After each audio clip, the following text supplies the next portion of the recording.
embeera nnyingi ze tuyiseemu omulabe nalowoza nti tuli wansi era tetugenda kuvaawo, naye Mukama n'atukolera ebyekisa, n'atukolera, n'atusitula, n'atuggyayo mu mbeera omulabe z'abadde atutaddemu.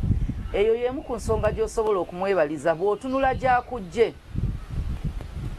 Omusajja we yayimba nti bwe ntunula gye nvudde mba mulimba bwe nsirika oba bwe ntuula.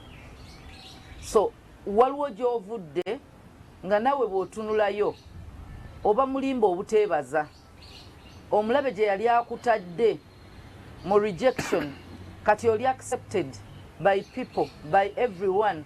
Musumba yennyini yalina obujulizi obwo bunkwatako nnyo nti okulanga oli mu rejection eyo naye laba Katonda bw'akuleetera okuba nga akwanjula, buli muntu n'abeera nga ayagala n'atayagala bakkiriza nti wooli.